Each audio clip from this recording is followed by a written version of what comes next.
துரோகிகள் வருவார்கள் போவார்கள், துரோகிகளையும் துரோகங்களையும் சந்தித்த வரலாறு என்பது நமக்கு உண்டு. மற்ற துரோகத்துக்கு இந்த துரோகத்துக்கு ஒரு சின்ன வித்தியாசம் இருக்கு. துரோகங்கள் பல வகை இருக்குது. இவன் நமக்கு துரோகம் பண்ணுமா, இவன் நம்மை காட்டி கொடுப்பான், இவன் நம்மை அழிப்பான் என்று கூட ஒரு கட்டத்திலே புரிந்து கொள்ள முடியும். ஆனால் சில துரோகிகளை புரிந்து கொள்ளவே முடியாது. வரலாற்றில்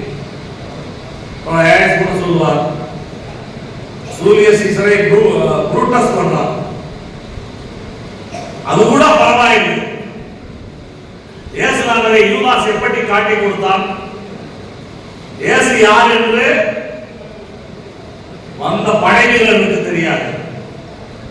யூதாஸ் சொன்னார் இயேசுநாதரை காட்டி கொடுக்க வேண்டும் என்று. யூதாஸ் என்ன சொன்னான், நான் இயேசுநாதரை டைரக்டா காட்டி கொடுக்க, நான் யாருக்கு முத்தம் கொடுக்கின்றோ அவர்தான் இயேசுநாதர் என்று இயேசுவை முத்தம் கொடுத்து காட்டி கொடுத்தான். நானும் இந்த அமைப்பு தான், நானும் இந்த அமைப்பு தான் என்று சொல்லி இந்த அமைப்பிலே இருந்து கொண்டு இந்த அமைப்பை காட்டி கொடுக்கக்கூடிய இப்படிப்பட்ட துரோகிகளை நாம் அனுமதிக்க முடியாது. அதனால இன்னொன்னு கேட்கிறாங்க, இந்த மாநாட்டை எல்லாம் போட்டோம்னா நேற்று கூட ஒரு பதிவு போட்டாங்க, ஒன்றிணைந்து போராடுவோம் இந்த மாநாட்டிலே தலைப்பு வைத்திருக்கின்றீர்கள்.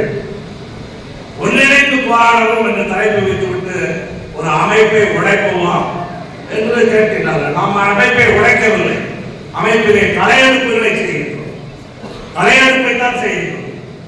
ஏற்கனவே ஏஐடிசியிலிருந்து சிஐடி புரிந்த பொழுது சிஐடி வைத்த கோஷம் ஒன்றுபடுவோம் போராடுவோம். அப்பொழுது ஏஐடிசி தலைவர்கள் கேட்டார்கள், ஏஐடிசியை உடைத்து விட்டு நீங்கள் ஒன்றுபடுவோம் போராடுவோம் என்று கோஷம் வைக்கலாமா என்று. நாங்கள் ஏஐடிசியை உடைப்பது ஒன்றுபட்ட போராட்டத்தை உறுதிப்படுத்துவதற்கு தான். உள்ளே இருந்தவர்களால் இந்த போராட்டத்தை தொடர்ந்து நடத்த முடியாது. எனவே ஒரு தொழிலாளி வர்க்க இயக்கம் இந்த நாட்டிலே வீறு கொண்டு எழ வேண்டும் என்றால் சிஐடி உருவாவது தவிர்க்க முடியாது. எனவே தான் சிஐடி உருவானது. சிஐடி வைத்த கோஷம் ஒன்றுபடுவோம் போராடுவோம்.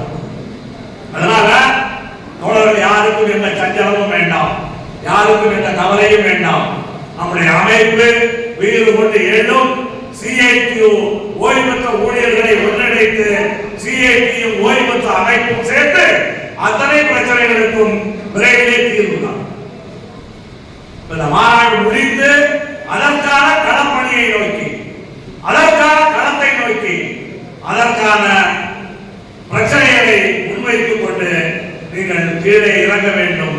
ஓய்வு பெற்ற ஊழியர்களும் பணியில் உள்ள நம்முடைய தோழர்களும் ஒன்றிணைந்து செயல்பட்டு ஒரு ஒன்றுபட்ட போராட்டத்தை நாம் நடத்தக்கூடிய வீறு கொண்ட போராட்டத்தின் மூலமாக இங்கே 11 தீர்மானங்கள் நிறைவேற்றப்பட்டது. இந்த 11 தீர்மானங்கள் மட்டுமல்ல, இன்னும் எதிர்காலத்திலே நாம் எதிர்கொள்ளக்கூடிய பல்வேறு பிரச்சனைகளை தீர்ப்போம். தொடர்ந்து 2003 பிறகு உள்ள தொழிலாளர்களுக்கு ஓய்வூதியம் இல்லை. பிச்சை ஓய்வூதியத்தினுடைய வரலாற்றை எல்லாம் சொன்னார். இன்றைக்கு நான் வழக்கு போட்டேன், நீ வழக்கு போடுற அப்படின்னு சொல்றாங்க.